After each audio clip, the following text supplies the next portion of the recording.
Alright, what's going on, guys? We're back here. Today we're going to be unboxing the RX 9070. This is a little different. This is not really what I do, but, you know, might as well. And I'm going to do a little installation tutorial and driver tutorial as well. Let's go ahead and open it up. Pretty excited. This is the XFX White Swift Edition. So it's kind of crazy, not going to lie. Let me get it up here first. Box open. Just like so. It's open like this. Wow. Trying to keep the box intact. Don't want to break it or nothing like that. Wow, dude, this thing is gigantic. Yeah. Oh man, see if you can hold that in. Hold that. Alright, let me show you the box first. The 9070. This is a non-XT version, and yeah, we'll get to that later. That's all the features on there basically. But let's get to the big. This does not come with any support brackets, if anybody wants to know. So you will have to get your own support brackets, and it does not come with any accessories. It's just a graphics card. So, oh, it opens like that. Let me flip it over.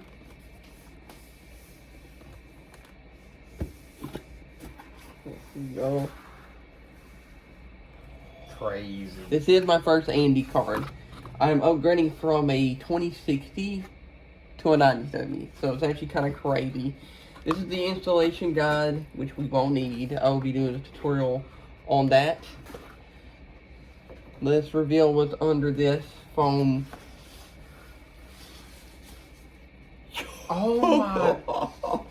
Okay, I was not expecting it to be that. That's giant. crazy, bro. Alright, so this is the card itself. Right here. I specifically got the... Oh, it's heavy. Really heavy. Feel that. Oh my... What? Really heavy. Okay, you might have to actually wait for your bracket. Maybe you can do that for tomorrow. I might... I'm probably going to do the J2 Centric. Right now, I do not have a support bracket. I may have to wait. I don't know. We'll see. I do not have a support bracket right now, but it is coming in tomorrow. There is a trick that J2 Centric shows. Maybe I can show you how to do it. I just don't know if we'll be able to support a big cart like this. This is really big, but I knew it was going to be this big. Anyway. It kind of ripped open the thing right there. Let me get it out of this packaging. It's got these little tabs on there that you have to take off. Like so. Yeah. And... Alright. Hey, can you get this box? Get that out of the package. And, dude, this is gigantic. Oh my goodness. It doesn't look big on video, but when you have it in person, it's absolutely insane. So, obviously, don't forget to take the protective film off.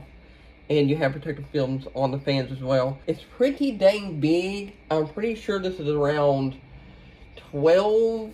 maybe inches, I think 12 to 13 inches. I could be wrong. I can't really remember, but I do know it's around 4 something pounds. Kind of crazy, dude.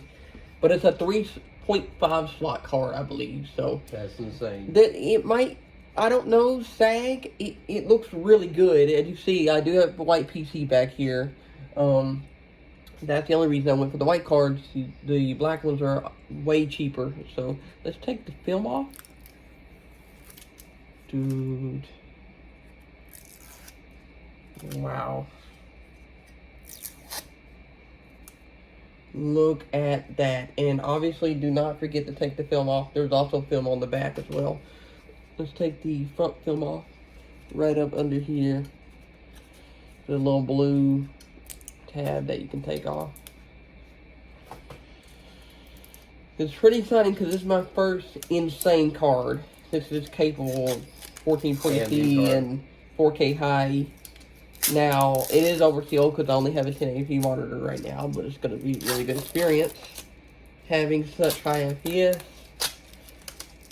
But eventually, 1440p is probably on my list. Eventually, take the film off. But that's what it looks like without the film, basically, on the front. Now, don't forget, there is protective film on the back as well. So let me show you where that is. There's a little tab right here. Take that off. Yeah. That off. And there you go. So that's the card. And of course there is a little thing that you have to take off to put. So, and if anyone needs, wants to know, there's two PCIe connectors. Normal PCIe connectors is not a 12-volt type. One of the modern, like what the NVIDIA cards use, the newer ones, the 50 series. Pretty sure the 40 series use those two. But this specific card has normal PCIe connectors, so you should be able to put, if you have two, which most PSUs do have two in there, so you should be perfect. I think the minimum is 800 watts. I have 850, so it should be just fine. Also, depending on the components you have. Don't forget to take the tabs out of the graphics card and plug your HDMI or DP port, whatever you're using. Don't forget to plug it into here, or else it's not going to use dedicated graphics card. Alright, so I think I'm going to cut to the installation process. And yeah, let's get this thing moving.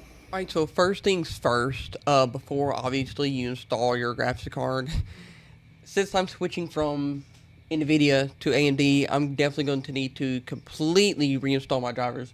So I'm going to need AMD. I'm going to go walk you through that. It's basically the same process if you were to switch, like if you're switching from AMD to NVIDIA, that's basically what you're going to be doing. So if you're using an NVIDIA card, like if you're switching to an NVIDIA card, you're going to need NVIDIA GeForce Experience. If you're using AMD, you're going to need to use AMD Adrenalin software.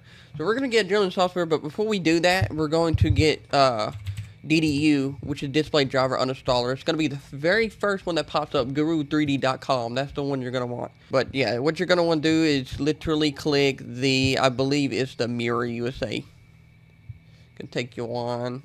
You're going to let it download. This the DDU, Display Uninstaller. It's going to install. You have a file, extract it. You can extract it anywhere you want. You can make a folder too if you want. So you just name it DDU or whatever. It don't matter. It really doesn't. These, I'm pretty sure, yeah, this file isn't even important. So you can just get the exe file, put it anywhere you want. You don't even have to put it in a folder. Where's their graphics card at? And then you can extract it, of course. We're going to extract it to the folder. Make sure it's extracted. And this is the application. But before we do that, what you're going to do is you're going to hold down Shift. You're going to hold down Shift and keep holding it down, and then you're going to click this, and then click Restart, and then it should boot into safe mode. I'm going to show you how to do that off. Like, I'm going to show you how to, I'm going to record it on the phone, so it's not going to be clear footage, but I'm going to try to show you because I'm not going to try recording in safe mode. It's just recommended to boot into safe mode when you do this. Okay, so now we're on it's not as clear, but you'll see what I mean. So what you're going to be doing is, we're going to be wanting to go into safe mode. So basically, you're going to hold down Shift on the keyboard. You're going to click the power button and click Restart. Okay. And of course there's an update. Of course there's an update when we have to go. Well, hopefully there's not an update on your guys' computer. If there is, it should be fine. Just let it update and then do all that. It's kind of annoying because I just paused the updates for weeks, but it still went on and did it anyway. That's kind of annoying. Okay, so here we go. It's loading. We're booting into safe mode. Well, we're not booting into safe mode, but we're going to boot to safe mode. You'll see what I'm talking about. You're going to get to this blue screen. It might be backwards. It might be mirrored. I kind of want to see if I can flip that. But you'll kind of see, you'll have some like exit, continue. You'll see troubleshoot. You're going to click troubleshoot. The first thing you're going to see on the screen is troubleshoot. It might be backwards, but you'll see what I mean. Just click troubleshoot. And then go to advanced options, go to startup settings, and then you'll come to this thing, click restart, okay, and then you're going to get into a menu where it lets you choose safe mode. It'll let you choose safe mode. Just let it do its thing. It'll be black, and then you'll have the screen. You're going to want to press number 4 to enable safe mode. So click 4. You're going to boot to safe mode, and then once you get into safe mode, you don't have to go into safe mode. It's just recommended, because when there's in safe mode, there's basically, oh, okay, it says something didn't go as planned. That's weird. That's not supposed to happen. But usually you don't have to do it in safe mode if you don't want to. You could just do like regular. You could just do none. It's just to make sure all the older drivers are gone. This shouldn't happen. I don't know. We're just going to let it do its thing, and then we're going to go boot back into the normal Windows. But we're going to let it do its thing, and yeah, probably due to the update, actually. Okay, so far, I can't get it to boot into safe mode. So if you can't, don't worry, let it boot back up. If it takes, it's probably going to take a little bit to load back into the regular operating system, but as you can see, everything's fine. Just you got to let it do its thing. I might just run DDU without it going into safe mode. You don't have to, just to make sure all the drivers are gone. You can go into safe mode. Some people I hear don't have issues when they do it, so I'm just gonna do it without running safe mode. That's what I'm gonna do. It could be due to the update, but yeah. So anyway, we're gonna select device type. Actually, matter of fact, I'm gonna switch to a clearer footage so you can see. All right, so here's the clearer thing. So you're gonna click select device type, click GPU, and in my case, I have an NVIDIA GPU. If you have AMD, just choose AMD, and then you can click clean and restart, which is highly recommended. I'm gonna do clean and shutdown since I'm gonna install a new graphics card. You can disconnect from the Wi-Fi and restart, but I'm just gonna do clean and shutdown, and it should be fine.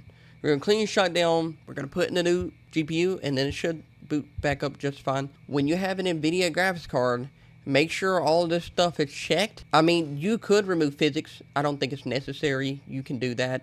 I don't think it really matters. Just make sure this stuff is removed, like NVIDIA driver folders.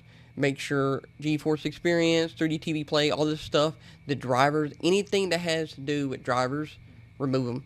But if you have an AMD CPU, like this stuff, make sure that's unchecked. Make sure all of AMD specific stuff is unchecked, because you're gonna need that unchecked. If you have an Intel, uncheck Intel. Pretty straightforward. Alright, and then we're going to go ahead and do the restart. Alright, so now we are doing the little cleanup. We're doing the driver cleanup. It should do its thing. Just let it do its thing. As you can see, it's waiting on the screen. We're going to let it, and then it should shut down. On yours, it might restart. You should only do clean and restart, I think, if you're not switching the GPU. You can do clean and restart. You just got to make sure you're disconnected from the internet so it doesn't reinstall. Because Windows sometimes reinstalled Windows. What? I mean, Windows sometimes reinstall drivers. So, yeah, you don't want that to happen. Because it can kind of have some bugs. Some conflicts with the older drivers. You don't want that. Right now, and you'll see some flickers. That's completely normal. You're literally removing your graphic drivers, and we're gonna let it shut down, and we're gonna boot back up with our new driver. Let it shut down, and then we're gonna remove our GPU. The PC turned off, and then I'm gonna show you exactly how to install the new GPU. We're gonna let it stay off for a little bit, and then I'm gonna show you exactly how to put a GPU. And for a big GPU like that, I'm gonna show you how to, support your GPU without GPU support. Now that is a beefy graphics card. That's around like 4-something pounds, So, and it's a 3.5 slot card, so it's pretty dang big. And for a micro ATX motherboard like mine, I may have to remove my USB 3.0 because it might be a little bit too big, but I think it'll be just fine, just enough clearance to actually, slot into there. But I'm going to show you exactly how to install it. Let's get right into it. Okay, so right now we're just getting rid of the good old 2060. It served you well. It really did. So there we go. We have the 2060 out. So first I need to see if it actually fits and have enough clearance with this big 3.0 plug, which I'm not very sure. Okay, so you take these. This is not required, but you can use it. Whatever works. You just kind of bend it back and forth like this. See how I'm doing it? Don't gotta be perfect.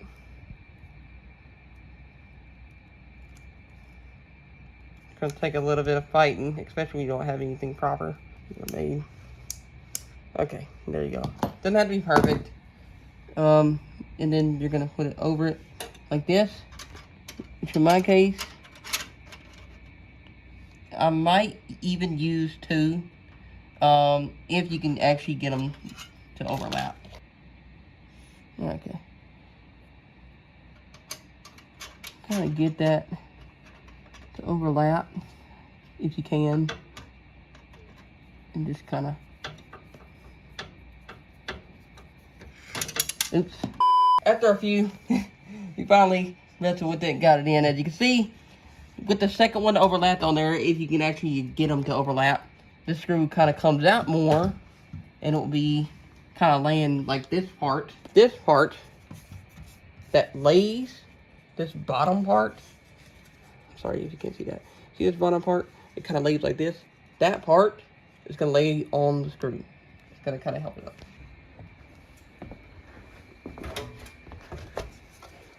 Okay. Now, it may not be wanting to go into that USB 3.0. Yeah. It's touching it a little bit, as you can see. And that's what I kind of wanted to figure it out. So, we're going to have to remove that. You can, there's a fix for this if you do have this issue. There are L-shaped brackets, L-shaped 3.0 adapters that you can get. And it will plug in this way. So, for now though, it's completely fine to unplug them. Your USB 3.0s will still work. Just not your front panel I/O USB 3.0s. So we're just gonna unplug that and just let it sit.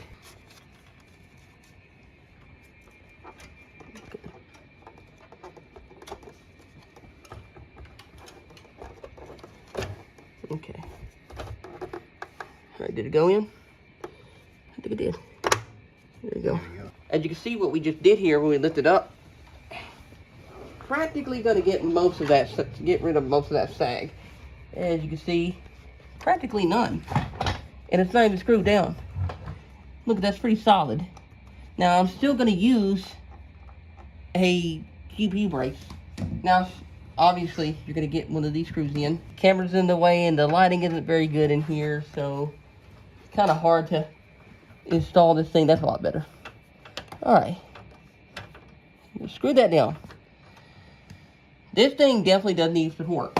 Need another screw. Alright, so when you're doing this, see how I do this? Before you fully screw it in, you can lift it up. You gotta lift it all the way up, and don't worry about doing too much pressure. Lift it up, screw it all the way in as tight as you possibly can, and it will eliminate most of that sag. And I just realized that I did not have to get rid of that PCIe slot. There you go, that looks a lot prettier, at least. Alright, don't mind my messy setup. This is the first power on. I checked everything. Hopefully everything's secure in there and everything. All white build. That's what it looks like. Let's turn it on. Yo! Now, I need to show you guys where to install your drivers, because I'm going to get to that. But yeah. Go to graphics and find your card. It'll be in here. See, like mine's the Radeon 9000 series. So I'm going to need to find that. Radeon RX. And then Radeon RX 9000 series. Go to 9070. Submit. Now you might not have that. I have Windows 11, so we're going to choose that. And we're going to go with the recommended Adrenaline Edition. So we're going to download that real quick. Let it do its thing. Look how giant this GPU is, though, by the way. And I don't, yeah, okay, the fans are spinning. Nice. Very cool. This is, wow. It's mind-boggling how big this thing is. I did have to unplug my USB 3.0, so be sure of that when you have a micro ATX. Don't mind this. I try to get the extensions to look as good as possible. They were a little short. It's kind of hard struggling with them, you know, like fighting with them, but, you know. Anyway, you're going to click down on this. You're going to click the file, and then it's going to go into the software, and it's going to download for you. You're pretty much done. So this is pretty much the only process. Just let it do its thing. Download. Also, I heard this can get a little loud. Like the XFX can get a little loud. So that's fine. As long as it's not hitting anything, yeah, it's fine. Yeah, it is touching my SATA data cable, but that's fine. So we're going to go with the default. We're going to go with default, and it's good. That's normal. It's probably installing drivers. Let it do its thing. Let it do it. Okay, and then we're going to go to accept, express, install. It's going to do its thing. after this, and it says it will flicker. After this installs, it's pretty much like NVIDIA GeForce. After this installs, you're pretty much done. You're done with the use, and you're ready to use your Radeon 9070 or anything else. But yeah, it's that easy. And I mean, I wouldn't say this wasn't easy, but hey, WVid, let's go. Hope I helped. Let's go.